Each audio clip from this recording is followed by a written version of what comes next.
అలాగే మనం చేయాల్సిన పని ఉంది. నువ్వు చాలా ఇబ్బందికరమైన కండిషన్లో ఉన్నావు, దాని నుంచి నీ అంతటా నువ్వు బయట పడలేవు.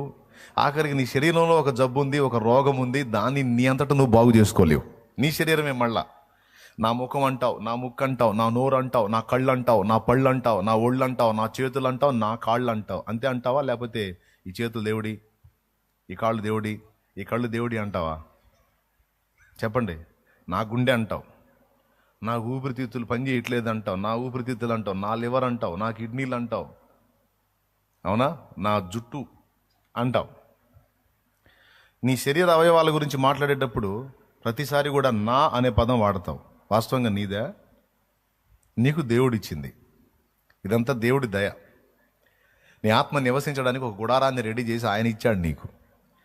మరి నా ఒళ్ళు, నా కళ్ళు, నా పళ్ళు, నా చెవులు, నా కాళ్ళు, నా చేతులు, నా చర్మం, నా గుండె, నా ఊపిరితిత్తులు, నా కిడ్నీలు, నా లివరు అని చెప్తావు కదా, అది రిపేర్ వస్తే బాగు చేసుకోను,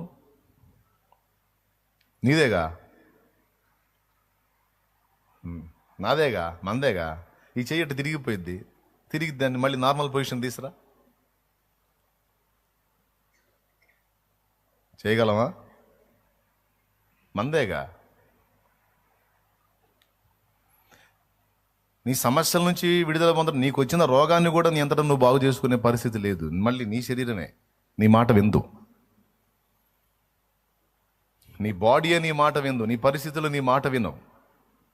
కానీ ఒకటి, నీ బాడీ అయినా, నీ పరిస్థితులైనా, నీ చుట్టూ ఉన్న వ్యక్తులైనా ఆయన శాసిస్తే వినగలుగుతారు. అన్నిటిని ఆయన బ్యాలెన్స్ చేయగలడు.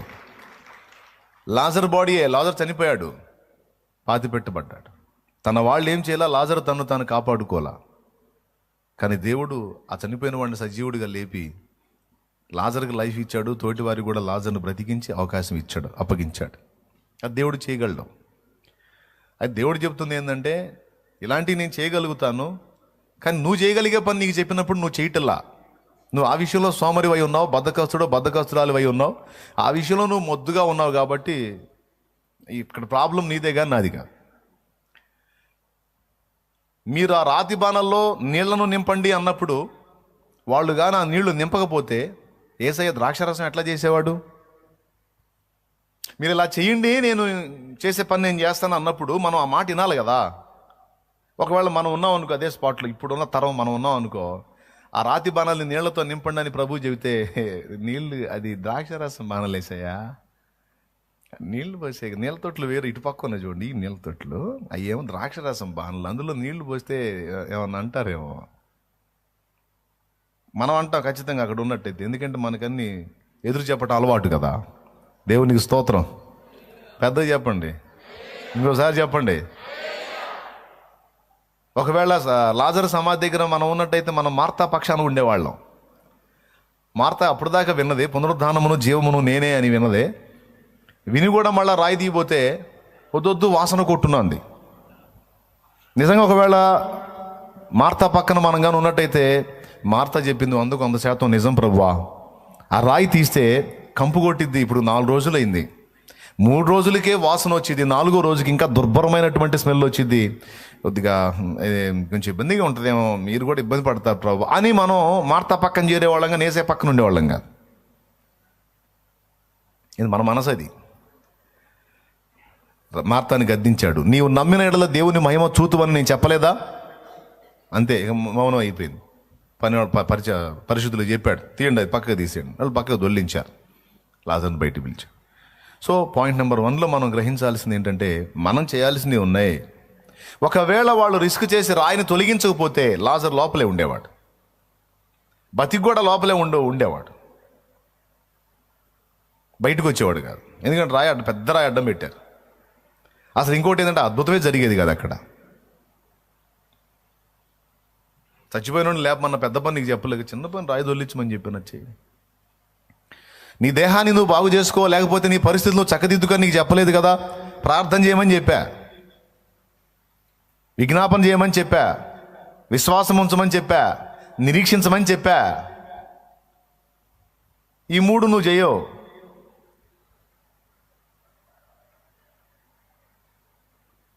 బలవంతుడైన దేవుడైనా రాతి బాణల్లో నీళ్లు పనివాళ్ళు నింపకపోతే ద్రాక్షరసంగా చేయడానికి అవకాశం లేదు. బలవంతుడైన దేవుడే రాయిని వాళ్ళు పక్కకు దొల్లించకపోతే అద్భుత కార్యం చేయడానికి అవకాశం లేదు. బలవంతుడైన దేవుడే పెంకులు విప్పి వ్యక్తిని వాళ్ళు లోపలికి దించకపోతే వానిని స్వస్థపరిచిలే నీ మంచం ఎత్తుకొని పో అనే పరిస్థితి లేదు. కాబట్టి ఇక్కడ పాయింట్ నెంబర్ 1 ఎప్పటికీ మర్చిపోకుండా గుర్తుపెట్టుకోవాల్సింది, మానవాతీతమైన కార్యాలు నువ్వు చేయలేవు, దేవుడు చేయగలడు. కానీ నువ్వు చేయదగ్గ పని చెప్తున్నాడు దేవుడు నీకేంటంటే ప్రార్థించు అంటున్నాడు. ప్రార్థన యందు పట్టుదల కలిగి ఉండండి అంటే మొండిగా ఉండండి, పట్టు వదలొద్దు అన్నాడు. అంటే పట్టు వదిలే పరిస్థితి వచ్చింది కానీ వదలొద్దు అన్నాడు. అది గుర్తుపెట్టుకో. ఎందుకు పట్టు వదిలిపోయిద్ది? నువ్వు అడుగుతావు, మొరపెడతావు, మొత్తుకుంటావు, జరిగిద్దని ఎదురు చూస్తావు, అది జరగదు. బాయ్ అవునా? ఇప్పుడు ఏదైనా సరే ఒకటి పొందగోరినప్పుడు పట్టుదలగా దానికోసం ప్రార్థన చేయమని దేవుడు చెప్పాడు. అది ఆరోగ్యమో, లేకపోతే సంతానమో, లేకపోతే ఆత్మీయ సంతానమో, లేకపోతే పెళ్ళో, లేకపోతే పెటాకులో, శరీర రోగమో, ఆత్మీయ రోగమో, లేకపోతే స్పిరిచువల్ లైఫ్లో కింద పడటం లేవటమో, ఏది కలిగి ఉన్నావు నీ శోభ నువ్వు, నీ బాధ నువ్వు. సో దాని నుంచి విడుదల కోసం, దాని నుంచి సమాధానం కోసం నువ్వు ఆశ కలిగి ఉన్నావు. నువ్వు అడుగుతావు, ప్రార్థన చేస్తావు, నెలలు గడిచిద్ది, వారాలు గడిచిద్ది, నెలలు గడిచిద్ది, సంవత్సరాలు గడిచిద్ది, అప్పుడు విసుగు వచ్చిద్ది. ఏం చేస్తాం, ప్రార్థన చేస్తానే ఉన్నానని అసలు ఏం మారట్లేదు పరిస్థితి ఏందో అసలు.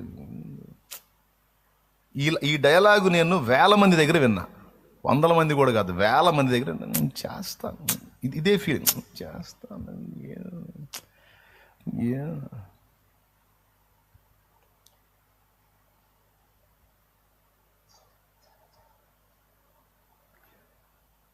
అంటే అది ఆ ఫీలింగ్ అర్థమైందంటే ఒక రకమైన విసుగు అన్నమాట. విసుగు. 3 సార్లు ప్రయత్నించి 4వసారి మళ్ళీ ప్రయత్నించమని చెబితే ఏం ప్రయత్నిస్తాం, 3 సార్లు చేసే వర్కౌట్ కాలేదు, మీకు చెప్తే ఏంటో మీరు కాదు చేయండి, ఇంకొకసారి ట్రై చేయండి. ఆ సందర్భంలో వచ్చే ఫీలింగ్ ఇది. అంటే అది ఎందులో పుట్టిద్ది? విసుగులో పుట్టిద్ది. సో దేవుడు ముందే చెప్పాడన్నమాట, నువ్వు అడిగిన వెంటనే, వినండి బాగా, నువ్వు అడిగిన వెంటనే దేవుడు నువ్వు అడిగినవన్నీ ఇచ్చేస్తే దేవుడు నీకు దేవుడు కాదు, దాసుడు అవుతాడు. ఇంట్రెస్ట్ ఉంటే రాసుకో, సూక్తి సూపర్ ఉంటుంది. నువ్వు అడిగినవన్నీ అడిగిన వెంటనే దేవుడు ఇస్తా ఉంటే దేవుడు దేవుడు గాడు, దేవుడు తండ్రి గాడు, దాసుడు అవుతాడు. దేవుడు దేవుడు మరియు తండ్రి. నువ్వు అడిగినవన్నీ అడిగినట్టు వెంటనే ఇచ్చేస్తా ఉంటే దేవుడు నిన్ను ప్రేమించినట్టు కాదు, దేవుడు నిన్ను ప్రేమించినట్టు కాదు, నిన్ను ద్వేషిస్తున్నట్టు లెక్క. నువ్వు అడిగినవన్నీ అడిగిన వెంటనే ఇచ్చేస్తా ఉంటే నిన్ను దేవుడు ప్రేమించినట్టు కాదు, ద్వేషిస్తున్నట్టు లెక్క. చాలామందికి ఈ సంగతి తెలియదు. ఇక్కడికి వచ్చి వాక్యం చెప్పేటప్పుడు నాతో కూడా మాట్లాడయ్యా అని ప్రార్థన చేసుకుని కూర్చుంటా. ఈ మాట నాతో కూడా మాట్లాడుతున్నాడు దేవుడు. ఎందుకో చెప్తా. కొన్నిసార్లు బిడ్డలు అడిగేవి, కొన్నిసార్లు మన బిడ్డలు అడిగేవి వాళ్ళకే ప్రమాదాన్ని తెచ్చిపెట్టే అడుగుతారు మనల్ని. అవునా? ఫ్రెండ్స్తో కలిసి నేను ఫలానా ప్రాంతానికి వెళ్తాను అంటాడు, అది డేంజర్ జోన్. వద్దురా అక్కడ ప్రమాదం ఉంటుంది, వద్దంటాం మనం. నేను అక్కడికి వెళ్తానని వాడు మొరాయిస్తాడు. అలా చాలాసార్లు మనం పిల్లల దగ్గర నుంచి ఎలాంటి సమస్యలు ఎదుర్కొని ఉంటాం. వాడికి ప్రమాదాన్ని కలిగించేవే వాడు అడుగుతాడు. నాకు పటాసులు కావాలంటాడు. సరే మనం అంటే కాకరపోతులు తెచ్చుకోరా అంటాం. వాడు అట్ట కాదు, పెద్ద పెద్ద బాంబులు తెచ్చి పేలుస్తాను అంటాడు. ఏమాత్రం బ్యాలెన్స్ మిస్ అయితే వాడి ముఖం పగిలిద్దని మనకు తెలుసు, వాడికి తెలియదు. కానీ వాడు అడుగుతాడు, వాడు ప్రార్థన చేస్తుంటాడు. నాకు ఫలానా పెద్ద సైజు పటాకులు కావాలంటాడు, నేను ఫలానా లాంగ్ టూర్ వెళ్ళాలంటాడు, నాకు పెద్ద అమౌంట్ కావాలంటాడు. ఇంకొకటి వస్తాడు, నాకు బైక్ కావాలంటాడు. మనం అంటాం, ఇంకా నీకు దాన్ని బ్యాలెన్స్ చేయగలిగే అంత ఓపిక రాలేదురా. ఏంది నాకు రాలేదు, నేను పెద్ద బండినే నడిపి చూపించమంటావా, నాకు కావాలంటాడు. అది మామూలుగా నడపడం కాదురా, కొన్ని ప్రమాదాలు జరిగేటువంటి ప్రదేశాల్లో దాన్ని ఆపగలిగే సామర్థ్యం ఉండాలి నాయన. వద్దు బాబు, కొద్ది టైం తర్వాత తీసుకుందు కానీ అని అంట.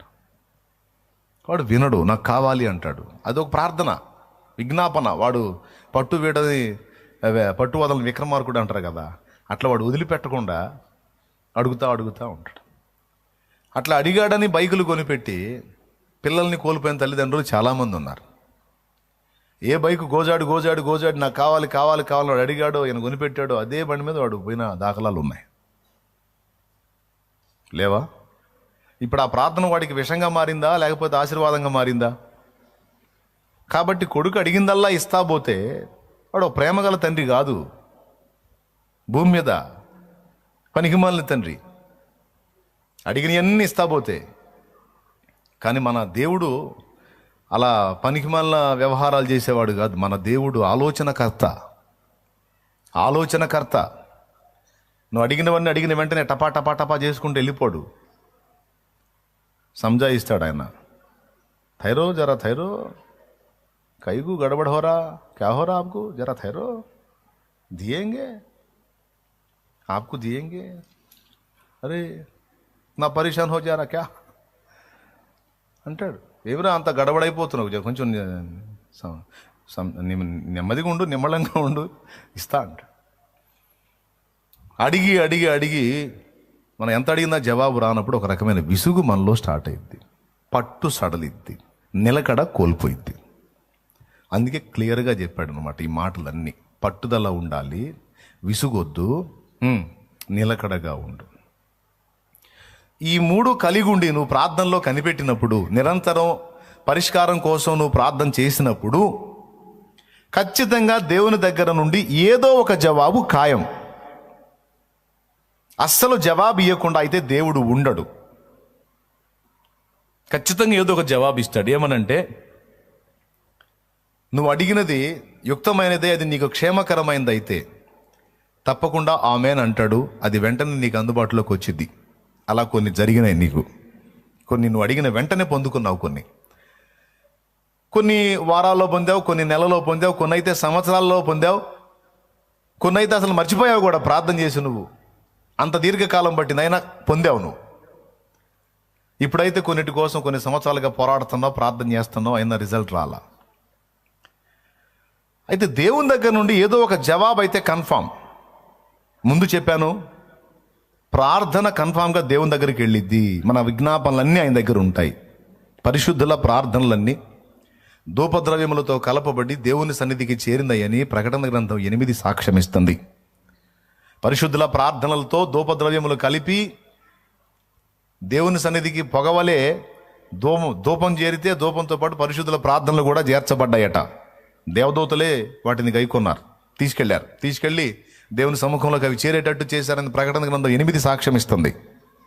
ప్రకటన గ్రంథం 8 3వ వచనం నుంచి చదువు. మరియు సువర్ణ ధూపార్తి చేత పట్టుకొని ఉన్న వేరొక దూత వచ్చి. బైబిల్ ఉంటే తీసి చూసుకోండి, మీకు అండర్లైన్ చేసుకోండి, లేకపోతే చేయగలిగింది ఏం లేదు. బైబిల్ ఉంటే చదువు వస్తే తీసి చూసుకోండి తొందరగా. బలిపీఠం ఎదుట నిలువగా సింహాసనం ఎదుటన్న సువర్ణ బలిపీఠం పైన పరిశుద్ధులందరి ప్రార్థనలతో కలుపుటకై అతనికి బహు ధూపద్రవ్యములు ఇవ్వబడెను. అప్పుడు ఆ ధూపద్రవ్యములు పొగ పరిశుద్ధుల ప్రార్థనలతో కలిసి దూత చేతుల నుండి పైకి లేచి దేవుని సన్నిధికి చేరింది. అద్దుగో,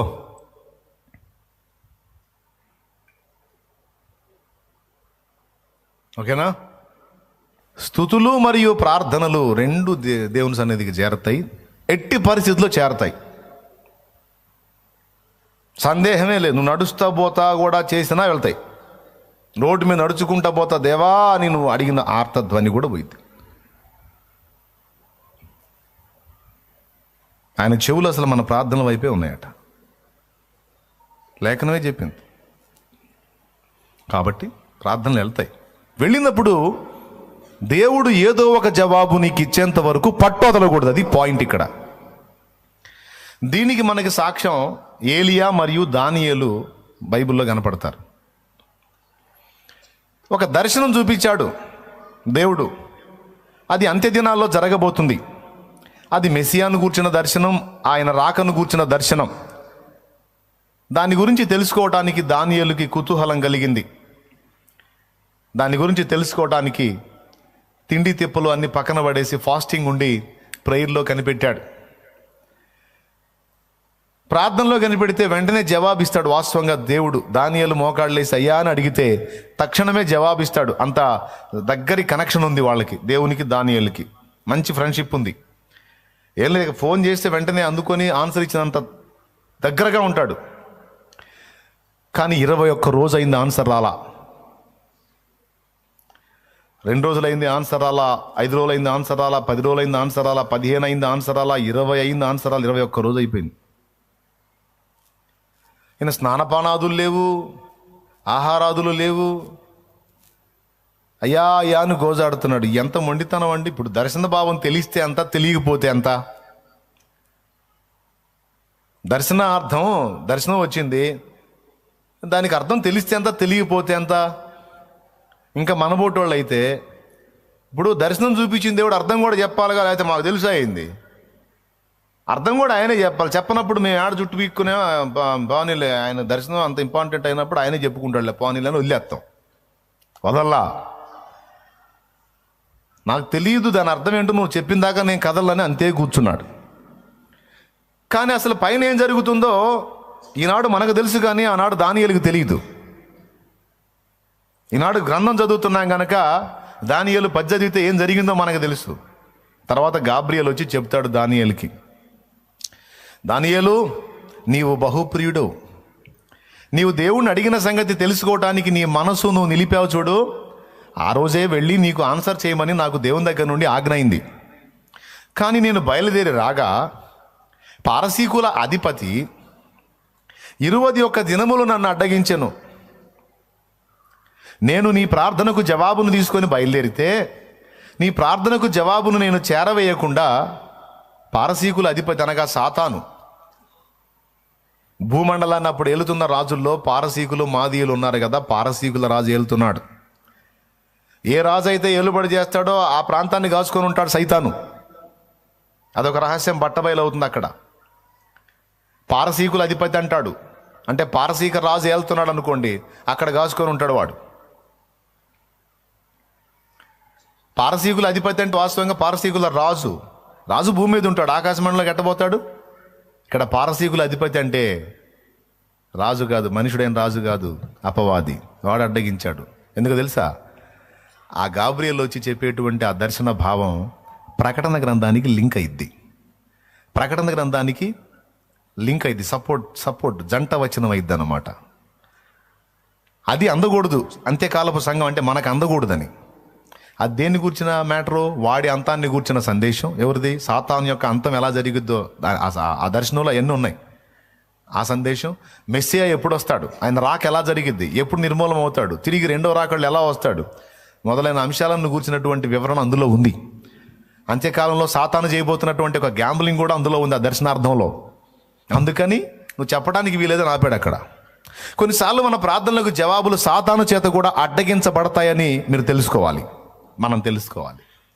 శత్రువైన సాతాను కూడా కొన్నిసార్లు మన ప్రార్థనలకు జవాబులు రాకుండా అడ్డగిస్తాడు. ఎందుకంటే మనం అడిగినవి చాలా కీలకమై ఉంటే, భవిష్యత్తుకు అవి ఉపయోగపడే అవకాశం ఉంటే, ఎదుటి ప్రజలకు అవి క్షేమకరమైతే వాటి జవాబులు రాకుండా వాడు అడ్డగించడానికి శతవిధాల ప్రయత్నం చేస్తాడు.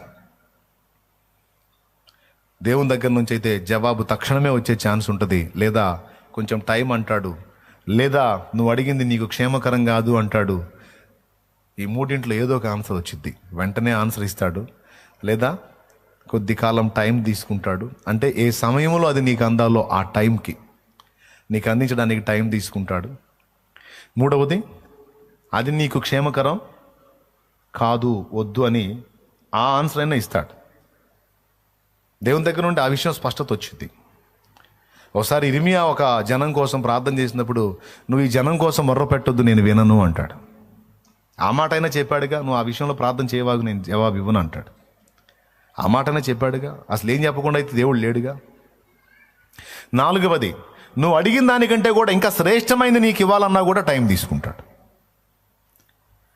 నువ్వు అడిగింది ఒకంత, నేను 100 అంతలుగా నీకు ఆశీర్వాదకరమైనది ఇవ్వాలని నేను ఆశిస్తున్నాను, జస్ట్ వెయిట్ అంటాడు. అది నీకు అందేటట్టు నేను సిద్ధపరుస్తున్నాను, కొంచెం నిరీక్షించు, నేను ఇస్తాను నీకు అంటాడు. ఒక భక్తుడు రాశాడు, దేవుడు భూమి మీద చేస్తున్న కార్యాలన్నీ ఏంటో తెలుసా? ఆయన చేస్తున్న పనులన్నీ కూడా కేవలం పరిశుద్ధుల ప్రార్థనలకు జవాబులు ఇవ్వటం మాత్రమే దేవుడు చేస్తున్న పని అన్నాడు. ఎంత పెద్ద మాటో అది. భూమి మీద ఉన్న తన పరిశుద్ధుల ప్రార్థనలకు జవాబులు ఇవ్వటం మాత్రమే దేవుడు చేస్తున్నాడు, ఇంకా ఏం చేయట్లేదన్నాడు.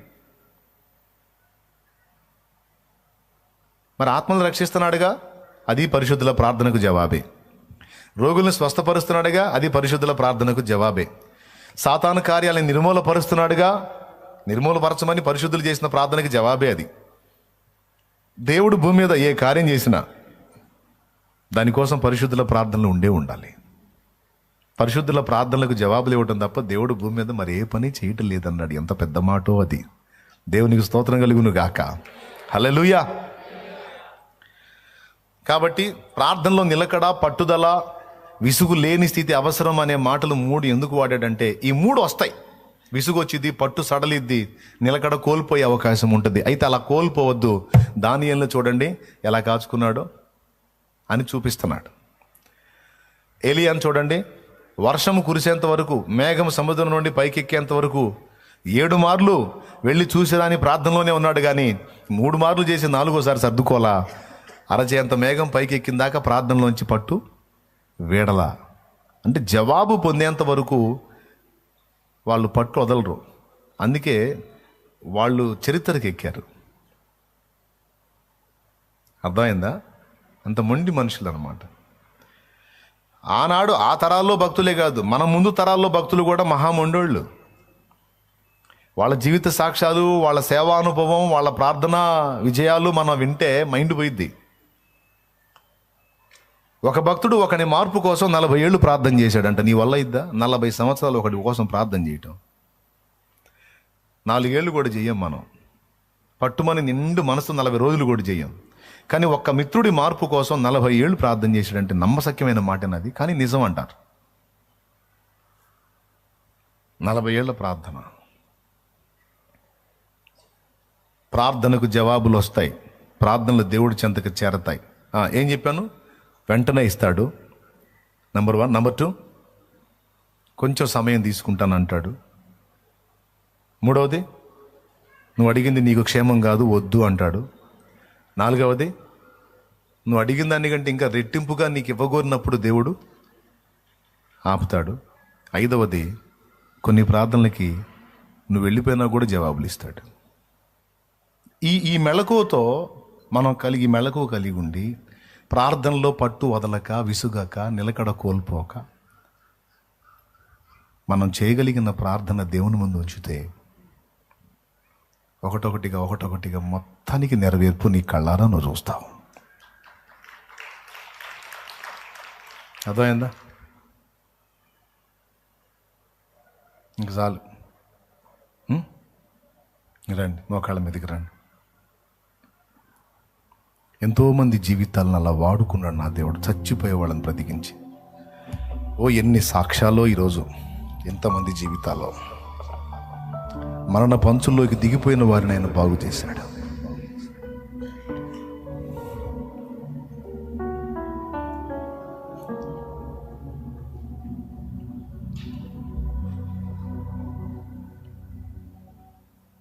మోకాళ్ళ మీదకి వచ్చానా? స్తోత్రాలు చెప్పు. దేవుని హస్తం నీ మీదికి రావాలే. మోకాళ్ళ మీదలే.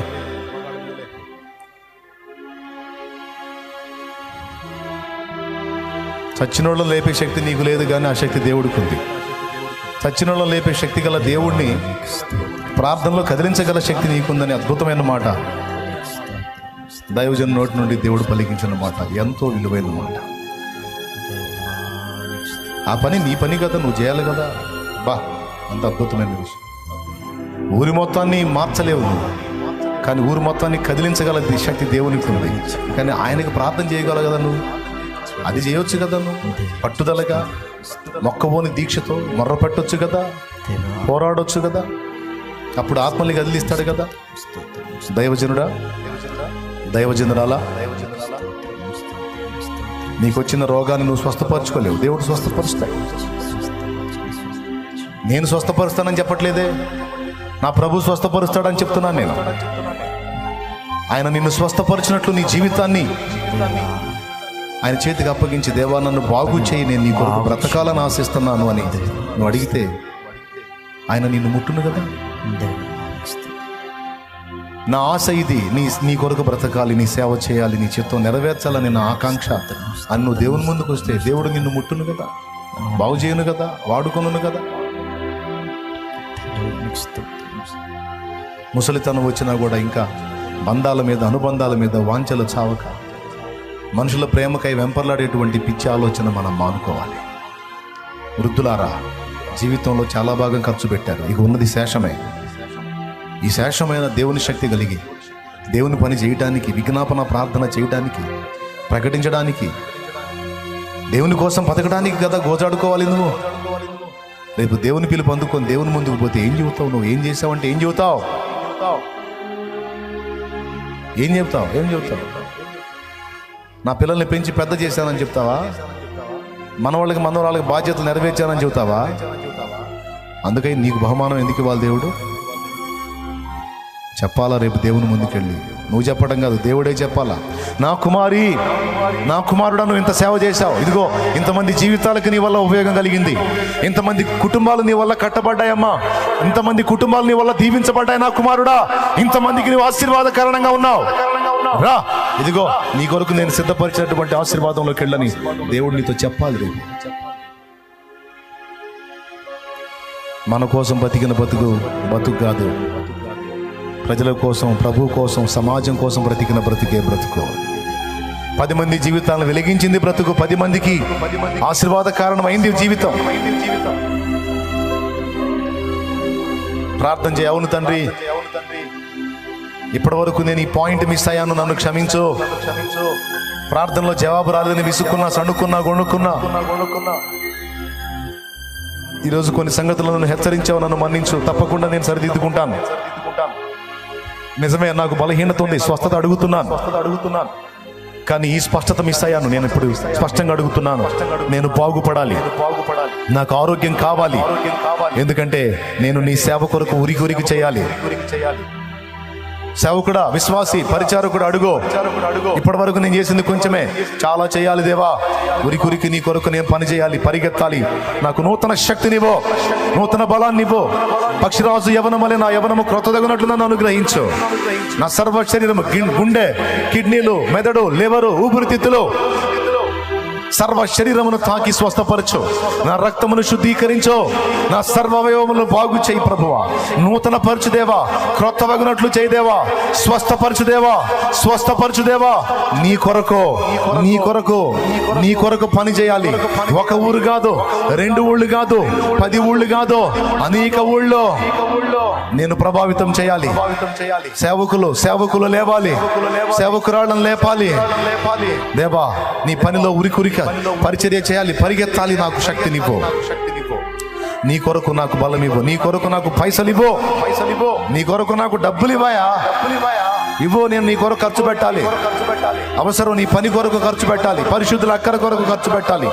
నాకు ఆర్థిక సమృద్ధినివ్వు, నా పొలము పండేటట్టు చేయి, నా వ్యాపారం ఆశీర్వదించబడేటట్టు చేయి, నా జాబు అభివృద్ధిలోకి వెళ్ళేటట్లు చేయి, నాకు ఉద్యోగం అనుగ్రహించు. నీ పరిశుద్ధులకు ఉపచారం చేయాలి, నాకు హోదానివ్వు.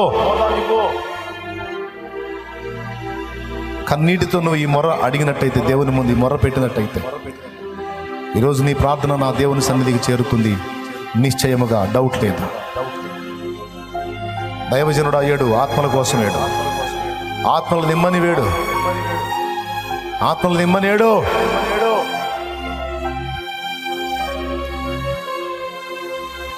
నశించిపోతున్న జీవితాలను వెలిగించమని.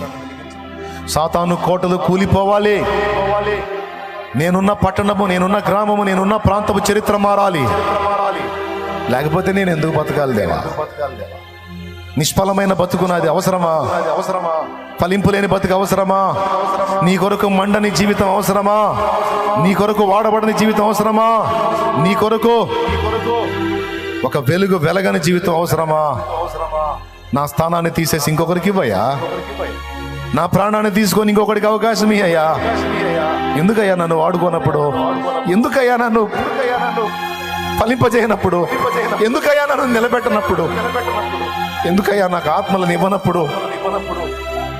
ఎందుకయ్యా నన్ను బలపరచనప్పుడు? నా స్వార్థాన్ని నేను అడగట్లేదు. నా కళ్ళ ముందు ఎన్నో జీవితాలు నశించిపోతుంటే చూసి తట్టుకోలేకపోతున్నాను. చిన్న చిన్న వయసులో ఆత్మహత్యలు చేసుకుని ప్రాణాలు తీసుకుంటున్నారు. చూసి నేను ఎలా ప్రశాంతంగా ఉన్నాను? చిన్న వయసుల్లో వాళ్ళ జీవితాలు నాశనం వైపు తీసుకెళ్తున్నారు. సాగుడు వ్యసనాలని, మాదకద్రవ్యాల పసి బిడ్డలు తాగుతున్నారు గంజాయి. దేవా, నా కళ్ళారా నేను చూస్తా కూడా నేను బ్రతికుండాలా తండ్రి?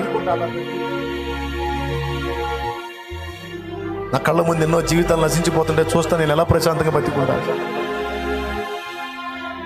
వారిని దర్శించరాదా? వారితో మాట్లాడరాదా? నాకు ఆత్మల్ని కదిలించి ఇవ్వరాదా?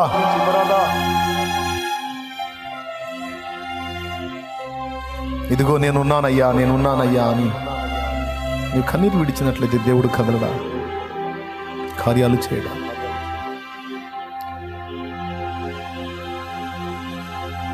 ఆత్మల పంట ప్రార్థన గదిలో కనుగొన్నారు భక్తులు.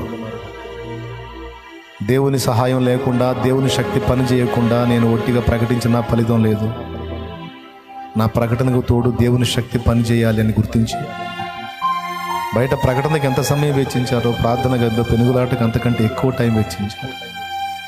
ఏడ్చుకున్నారు, గోజాడుకున్నారు, ప్రాణం తీసుకోమని అప్పచెప్పుకున్నారు.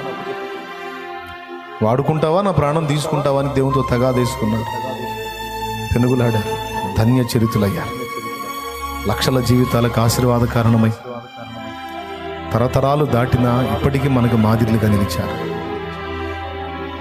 లైవ్లో ఉన్నవాళ్ళు, జూమ్లో ఉన్నవాళ్ళు, భక్తిపరులైన వాళ్ళు ఈ మాటలు వినండి, ఆలోచించండి. దేవుణ్ణి అడగండి, సమస్తము మీకు ధారాళంగా దయచేస్తాడు. అయితే వాక్య పరిధిలో అడగండి. వాక్యం ఏం చెబుతుందంటే మీరు ఏది అడిగినా నిస్వార్థంగా అడగండి. మీ స్వార్థం కోసం, మీ భోగముల కోసం కాక ప్రభు మహిమ కోసం, ప్రజల క్షేమం కోసం అడగండి, తప్పకుండా మీకు ఇస్తాడని ఎంత స్పష్టంగా దేవుని వాక్యం ఎన్ని చోట్ల రాయబడి ఉందో దీన్ని ఎరిగి మనం ప్రార్థన చేద్దాం. ప్రార్థన. పరిశుద్ధుడు అయిన మా తండ్రి, ప్రేమ స్వరూపిక దేవా, నీకు వందనాలు. నా ఎదుట నిలిచినటువంటి బిడ్డలు, ప్రార్థన సహాయం పొందుతున్న బిడ్డలు, పొంది ఉన్న బిడ్డలు, లైవ్లో జూమ్లో అందుబాటులో ఉన్న బిడ్డలు అందరినీ నీ సన్నిధిలో ఎత్తిపడుతున్నాను. వారు ఏ శ్రమలో, బాధలో, వేదనలో, సమస్యలో, ఆత్మీయ క్షీణతలో, దిగజారిన అనుభవాల్లో ఉన్నారు. అందరి హృదయ రహస్యాలు ఎరిగిన నా దేవా, అందరి హృదయాల మాటున కన్నీళ్లు చూడగల దేవుడు, అన్ని భాషల కంటే కూడా నీకు కన్నీటి భాష బాగా తెలుసు. గుండె చెదిరిన వారిని బాగు చేసే దేవుడు, కృపను వేడు వారిలో ఆనందించే తండ్రివి. నీ బిడ్డల స్థితిగతులను ఎరిగి వారికి ఎదురైనటువంటి శోధనల నుంచి, శ్రమల నుంచి వారిని విడిపించగలవని వారిని, నేను కూడా నీ చేతికి అప్పగించుకుంటున్నా. మా అందరి జీవితాల్లో నీవు ఇంతవరకు కార్యాలు చేశావు, ఇక ముందుకును కార్యాలు చేయగలవు. నీకోసమే, నీ చిత్తములోనే. ఈ బిడ్డలు ఏ వ్యాధుల్లో ఉన్నారో స్వస్థత, ఏ శ్రమలో ఉన్నారో విడుదల, ఏ ఇబ్బందిలో, ఏ అప్పులో, ఆర్థిక సమస్యలో, కోర్టు కేసుల్లో, ఇతర వివాదాల్లో కుటుంబాలు విచ్ఛిన్నమై విడిపోయి సంతానము లేక, వివాహాలు కాక, అలాగే స్పిరిచువల్ లైఫ్లో, ఆత్మీయ జీవితంలో కూడా దిగజారిపోయి ఎవరు ఏ శ్రమలో ఉన్నారో నజరేయుడగు యేసు నామములో వారికి విడుదల ప్రకటిస్తున్నాం. గొప్ప సమాధానం, గొప్ప ఆదరణ, గొప్ప ఆశీర్వాదం, గొప్ప స్వస్థత బిడ్డలకి కలుగునుగాక. వారి కన్నీరు తొడవండి, వారి శ్రమ నుంచి వారిని విడిపించండి, వారిని ఆశీర్వదించండి. నీ హస్తాలతో వారిని స్వస్థపరచండి. నీ దాసులు వారి మీద చేతులు ఉంచుచుండగా వారి జీవితాల్లో నీ బలమైన కార్యాలు జరిగించండి. నీ దాసుల ప్రార్థనకు నువ్వు ఎలా జవాబిస్తావో వారే వచ్చి సాక్ష్యం ఇవ్వాలి. నీ దాసుల ప్రార్థన ఎంత విలువైందో వారు గుర్తించాలి ప్రభువా. అయ్యా, ఒక మనుషుణ్ణి ప్రత్యేకంగా గుర్తించటం కాదు నా ప్రభువా, అందరి మనుషుల్లో ఉండి పనిచేస్తున్న నీవు నిన్ను గుర్తించాలి, నీ స్పర్శను గుర్తించాలి. నీ బిడ్డలందరినీ అలాగూ ఆశీర్వదించు. వారు స్పష్టమైన సాక్ష్యాలతో నీ మందిరావరణంలోకి రావాలి. రేపు ఆదివారం రోజే సాక్ష్యాలు రావాలి యేసు నామములో. వారి భూపంటను, వారి పని పాటలను, వ్యాపారములను, ఉద్యోగములను మీరు ఆశీర్వదించండి, సమృద్ధి మేలు చేయండి. ఉన్నత హోదాల్లోకి వారిని తీసుకెళ్ళండి. దేశం యొక్క ఉన్నత స్థలాలకు ఎక్కించండి. చదువుతున్న బిడ్డలకు చదువులో, ఎగ్జామ్ రాస్తున్న బిడ్డలకు రాసిన ఎగ్జామ్స్లో జయము దయచేయండి. వారి పసిపిల్లలతో సహా ఉన్న రోగములను స్వస్థపరిచి బిడ్డలకు మంచి ఆరోగ్యము దీర్ఘాయువును దయచేయండి. ఎవరు ఏ శ్రమలో ఉన్నా వారికి విడుదల కలగాలి. స్పష్టమైన సమాధానాలతో సాక్ష్యాలు రావాలి. మీ నామ మహిమ కొరకు ఇవి జరగాలి. వృద్ధులు, పసిబిడ్డలు, చిన్నలు, పెద్దలు, స్త్రీలు, పురుషులు, యవనులు, బిడ్డలందరినీ కూడా మీరు దర్శించి మీ చల్లని చేత్తో ముట్టి స్వస్థపరచండి. గుండెల్లో ఎంతోమంది భయంతో బ్రతుకుతున్నారు. నాకు వచ్చిన ఈ వ్యాధి తగ్గుతుందో లేదో అని. అది లివర్ సమస్య కావచ్చు, కిడ్నీల సమస్య కావచ్చు, గుండె సంబంధిత సమస్య కావచ్చు, క్యాన్సర్లోని రకరకాల క్యాన్సర్లు, అక్యూట్ లుకేమియా, బోన్ క్యాన్సర్, అలాగే lung cancer, brain cancer, cancer tumours, గర్భసంచి క్యాన్సర్, అలాగే నా ప్రభా క్యాన్సర్ కణితులు, క్యాన్సర్ పుండ్లు, క్యాన్సర్ గాయాలు, ఎవరు ఏ శ్రమలో ఉన్నారో స్వస్థత కలగాలి. హెచ్ఐవి పాజిటివ్ మారిపోవాలి, రిపోర్ట్ మారిపోవాలి. దేహంలో ఉన్నటువంటి హెపటైటిస్ A, B సమస్యలు తొలగిపోవాలి. మోకాళ్ళ నొప్పులు, అరికాళ్ళ నొప్పులు సమస్యలు, అరికాలు మొదలు నడినీతి వరకు, శిర మొదలుకొని సిరిపాదం వరకు, నరములు, ఎముకలు, కండరములు, కీళ్ళు, మూలకతో సహా మీరు ముట్టండి ప్రభువా. కళ్ళు, ముక్కు, నోరు, చెవి, నాలుక, పళ్ళు సమస్త సమస్యల నుంచి బిడ్డలు విడిపించండి. ఆరోగ్యవంతమైన దేహాలు ఇవ్వండి, ఆయుష్నివ్వండి, ఆరోగ్యం ఇవ్వండి, ఆయుష్నివ్వండి, మాకు స్వస్థతనివ్వండి. ఉరికి నీ కోసం పరిగెత్తాలి, నీ పని చేయాలి, నీ చిత్తము చేయాలి. మా సమయం ఇప్పటికే వేస్ట్ చేసి మీకు కాకూడదు. కృపతో జ్ఞాపకం చేసుకుని అద్భుతం చేయమని సమస్త మహిమ నీకే చెల్లిస్తూ యేసు నామములో ప్రార్థిస్తున్నాం తండ్రి. మన తండ్రి అయిన దేవుని ప్రేమ, ఆయన ప్రియకుమారుడు, మనందరి ప్రాణప్రియుడు, మన ప్రాణమునికి ఎంతో ఇష్టడైన యేసయ్య దివ్యమైన కృప, పరిశుద్ధాత్మతోడి మనోహర దివ్య సహవాసం, సన్నిధి, సమాధానం, స్వస్థత సమకూడిన మనకు సకల పరిశుద్ధులకు సార్వత్రిక సంఘమంతటికి నీ సదా తోడే మనందరం నిత్యత్వంలో చేర్పర్యంతం మనల్ని నడిపించును గాక. ఆమేన్. ప్రభేసు రక్తమునకు జయం, ప్రభేసు రక్తమునకు జయం, ప్రభేసు నామమునకు సంపూర్ణ విజయం కలుగును గాక. ఆమేన్. హల్లెలూయా, హల్లెలూయా, హల్లెలూయా, హల్లెలూయా. ప్రభువుకు స్తోత్రాలు. మీ అందరికీ హృదయపూర్వక వందనాలు. టైం 1:55, 1:50, 1:52 అంటే ఇంకా 2 గాల. పోయి ఫుడ్ తినండి. ప్రభు చిత్తం అయితే మిమ్మల్ని కలిసారు కదా. ఇంకా డౌట్లు ఏమైనా ఉన్నాయా? లేవుగా. ఏది అడిగినా ఎవరి కోసం? ఎవరి కోసం? దేవుని కోసం అడగండి, ప్రజల కోసం అడగండి. పైసలు అడిగినా, ఆరోగ్యం అడిగినా, ఆయుష్ అడిగినా, సమస్యలోంచి విడుదల అడిగినా, నేను బయటపడాలి, నీకు సాక్షిగా ఉండాలి. నేను బయటపడాలి, నిన్ను మయంపరుచుకోవాలి. ఇప్పటిదాకా వ్యర్థమైన దానికోసం బతికానయ్యా, ఇక నీ సేవ చేయాలి ప్రభువా, నన్ను అనుగ్రహించమని అడగాలి. చూడండి, దేవుని కార్యం చూస్తారు. దైవజనులు మీ మీద హస్తాలు ఉంచారు. ఆ ఆశీర్వాద ఫలం మీరు అనుభవిస్తారు. ఆమేన్. వందనాలు. ఓహ్, వెరీ గుడ్. శామన్ అనగలం. దూర ప్రాంతం నుంచి వచ్చిన వాళ్ళు శామన్ అని కలవండి. శామన్ అంటే ఆయన, రైట్, ఆయన కలవండి. దూర ప్రాంతాల నుంచి వచ్చిన వాళ్ళు ఆయన కలవండి. రైట్. అందరికీ వందనాలు. సెలవు. లైవ్ ద్వారా, జూమ్ ద్వారా ఉన్న బిడ్డలు కూడా వందనాలు, దైవాశీస్సులు. సెలవు.